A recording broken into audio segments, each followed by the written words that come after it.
যেভাবে সীতাকে হরণ করিয়ে রাবণ হয়েছিল বিনাশ, তেমনি ভাবে তুমি আমাকে হরিলে তোমার সর্বংশ হবে।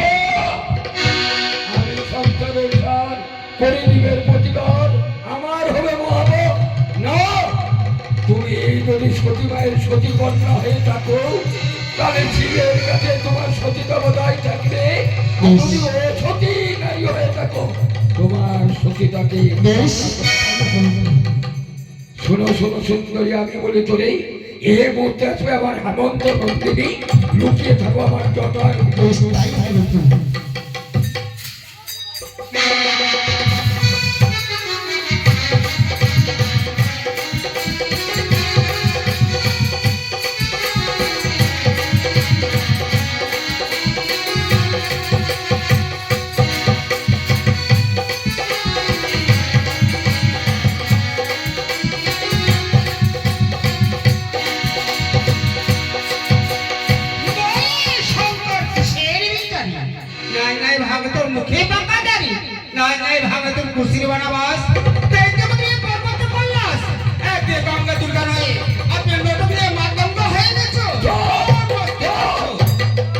শুনো শুনো চন্দ্রিকা, শুনো আমার কথা। কোথায় কোথায় নতুন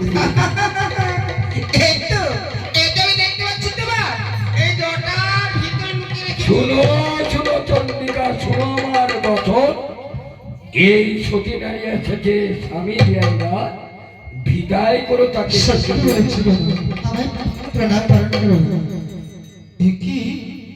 এই দশা তোমার, আর আমি ভাবছি এদিকে আমরা দুর্গা গঙ্গা থেকেও তুমিও বিয়ে করবে, বিয়ে করবে না? আমার মৃত্যু স্বামীকে নিয়ে আমি এই দেবসভায় এসেছি। কি হয়েছে? সর্বদংশনে মৃত্যু হয়েছে। কে মারছে? শোনো শোনো বলিস আর কি, তোমার স্বামী মারিতে শঙ্করের চন্দ্রিকা অপেক্ষা করো। কোথায়? আমি অবশ্যই কোথায় দাড়ি নন্দী?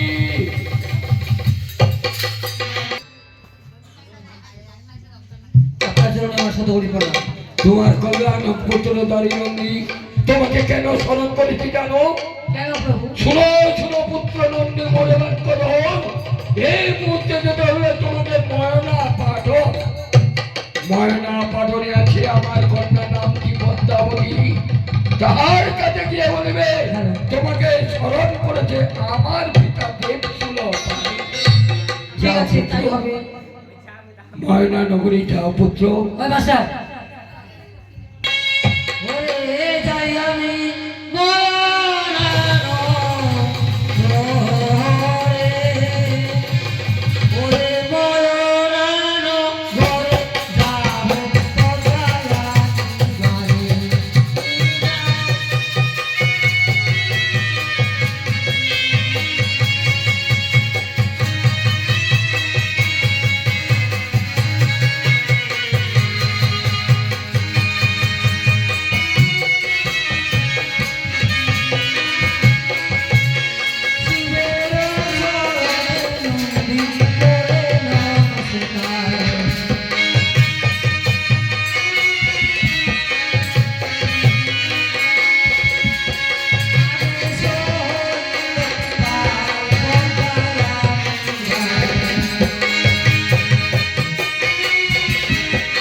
আদেশ হয়েছে আমার তোমাকে নিয়ে যাওয়ার সেই কৈলাস পরিবার। ভাই তবে বলতে পারো আজ পিতা আমায় তলব করেছে কিসের কারণে? তা তো আমি বলতে পারি না, তবে এই কথাই বলেছে যে যাও মহানগরে সেই পদ্মাবতীকে নিয়ে এসো। শোনো ভাই, তুমি গিয়ে পিতাকে বলে দাও আমি পিতার নিকটে যেতে পারবো না। যেতে পারবে? এতদিন গেছিলাম আমি দক্ষিণ পাটনে, আসতে হেমতালের কাতুলিতে ভেঙেছে জীবন। সেই দিনে দেখি আসি আজ জ্বর, কি করে যাই পিতারই গোচর। আমি পিতার কাছে যেতে পারবো না। তাহলে তুমি যেতে পারছো না? না, বেশ, আমি তাহলে শূন্য হাতে ফিরে যাচ্ছি। ওগো প্রভু, প্রণাম জানাই। পুত্রনন্দী সেই ময়নানগর থেকে কি সন্দেশ নিয়ে ঢুকবে? আমি মহানগরে গিয়েছিলাম সত্য মনসা আনার জন্যে, কিন্তু সমর্থ হয়েছি, শূন্য হাতে ফিরে এসেছি। কেন কেন পুত্র শূন্য হাতে দেবতার পুরে ফিরে এসেছ? প্রকাশ করে বলো পুত্র কি হয়েছে? মনসা একথাই বলেছে, গিয়েছিল নাকি 400 টাকার গাড়ি, চাল মেরেছে গায়ে তার হেমস্তালের গাড়ি, হেমস্তালের বাড়ি গায়ে তার গায়ে এসেছে জ্বর, আসলে আমাকে প্রাণ সবাই সবার ভিতর আরো বলেছে আর কি কথা বলেছি? জানো মানে পুজোর ওই ভাই পুরো হয়ে পদ্মাবতী আছে সেই ভাই তাহলে দেবতার পুরে আমার কথা দেবতার পুরে আসতে পারবে না? আসতে পারে তোমার পিতাকে অপমান করেছে, আমি নীরবে সহ্য করবো না।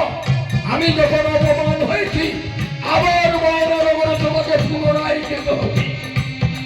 প্রভু সেইটায় যদি আমি ভয় না আসে তার দুই হাত কলম বদ্ধ করে এই দেবতার উপরে নিয়েছো, যাও বন্দি করে নিয়ে আসো। বন্দি করে নিয়ে এসো। হ্যাঁ